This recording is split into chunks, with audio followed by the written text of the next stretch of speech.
Hi friends, Sarika recipe मराठीमध्ये तुमचं खूप खूप स्वागत आहे। आज आपण उपवासाचा एकदम खमंग, खुसखुशीत आणि एकदम छान असा क्रिस्पी उपवासाचा डोसा कसा करायचा ते पाहणार आहे। तुम्हाला बघून कळत असे एकदम जाळीदार आणि मस्त असे डोसे झालेले आहेत आणि एकदम टेस्टी असे बनतात। तुम्ही तुमच्या कोणत्याही उपवासला असे झटपट बनणारे मस्त असे डोसे बनवू शकता। तुम्हाला उपवासला तेच खाऊन कंटाळा आला असेल तर असे तुम्ही छान असे डोसे बनवू शकता। मस्त झालेले आहेत, बघू शकताय तुम्ही। हे उपवासाच्या चटणी बरोबर किंवा दह्याबरोबर किंवा असे सुद्धा खाल्ले तरी पण छान लागतात, एकदम टेस्टी। नक्की एकदा या पद्धतीने कुरकुरीत आणि एकदम छान होणारे उपवासाचे एकदम छान चविष्ट डोसे नक्की करून बघा। तुम्ही तुमच्या उपवासला एकदम मस्त झालेले आहेत। तुम्हाला बघून कळत असतील उपवासाचे डोसे आपले मस्त बनलेले आहेत आणि एकदम छान होतात, झटपट बनतात। कोणतीही पूर्वतयारी न करता आपण हे डोसे छान बनवलेले आहेत, बघू शकताय मस्त असे। नक्की करून बघा। तर चला वेळ न घालवता व्हिडिओला सुरुवात करूया। इथे बघा, सर्वप्रथम मी कढई गरम करायला ठेवलेली आहे। त्यामध्ये मी इथे 1 वाटी साबुदाणा घेतलेला आहे आणि अर्धी वाटी वरी किंवा भगर घेतलेले आहे।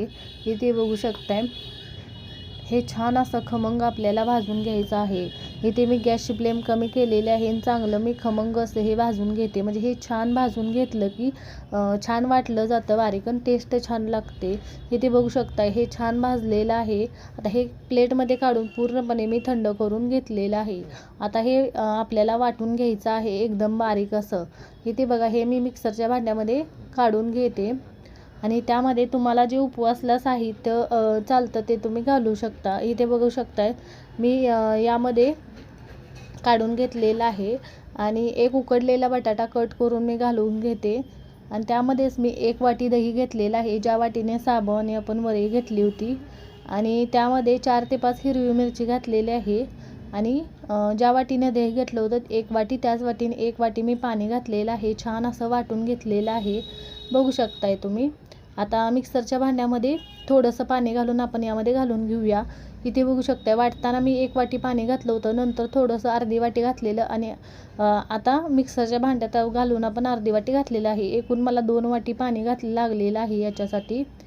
2 वाटी पाणी घालून मी घातलेलं आहे, आपल्याला लागलेलं आहे। आणि इथे बघू शकता या पद्धतीचं बॅटर आपलं तयार झालेलं आहे। त्यामध्ये चवीनुसार मीठ घालायचं।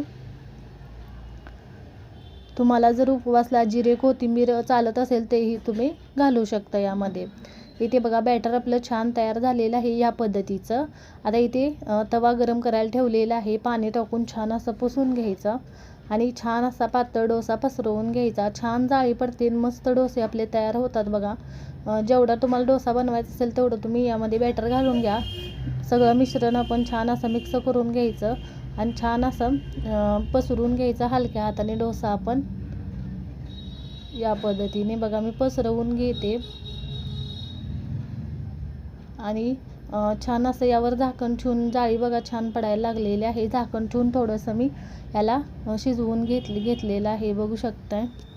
झाकण ठेवलं की पटकन थोडासा हा छान असा परतला जातो। थोडंसं हे परतल्यानंतर यावर तेल घालून घ्यायचं साईडला थोडंसं मध्ये आणि पलटी करून दुसऱ्या साईडने पण भाजून घ्यायचा। छान असे कुरकुरीत खमंग असे डोसे बनतात बघा, अजिबात चिकटत नाही आणि छान तयार होतात बघा। खालच्या साईडने भाजलेला आहे, थोडासा मी पलटी करून दुसऱ्या साईडने पण भाजून घेते बघा। छान भाजतात बघा। गॅसची फ्लेम मीडियम ठेवायची बघा। मस्त असा आपला दुसऱ्या साईडने पण हा डोसा आपला भाजलेला आहे, छान भाजलेला आहे। मी हा काढून घेते बघा। एकदम छान असा भाजून घ्यायचा, म्हणजे चवीला पण छान लागतो आणि झटपट बनतात बघा। या पद्धतीने तुम्ही डोसे बनवून बघा, मस्त होतात बघा। छान झालेलं आहे, मी काढलेला आहे। दुसरा पण मी त्याच पद्धतीने घालून घेते।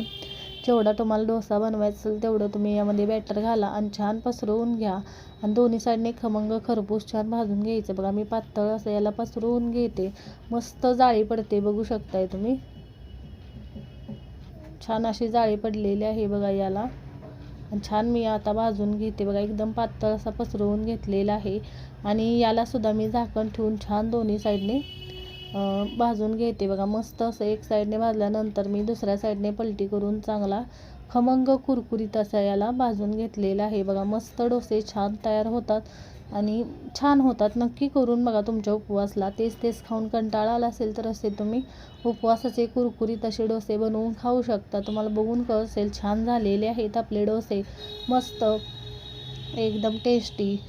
तुम्ही कोणत्याही तुमच्या उपवासला हे डोसे बनवू शकता. तुम्ही हे उपवासाच्या चटणीबरोबर, दह्याबरोबर किंवा असे जरी खाल्ले तरी पण छान लागतात बघा. मस्त डोसे तयार झालेले आहेत. नक्की एकदा तुम्ही या पद्धतीने उपवासाचे खमंग कुरकुरीत आणि एकदम टेस्टी बनणारे डोसे नक्की बनवून बघा.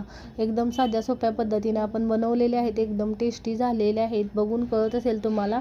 मस्त असे आपले उपवासाचे डोसे बनलेले आहेत आणि इथे आपण एकदम साध्या सोप्या पद्धतीने कमी साहित्यात झटपट बनणारे असे हे डोसे बनवलेले आहेत आणि छान असं हे झालेलं आहे. नक्की करून बघा आणि कमेंटमध्ये जरूर सांगा तुम्हाला व्हिडिओ कसा वाटला.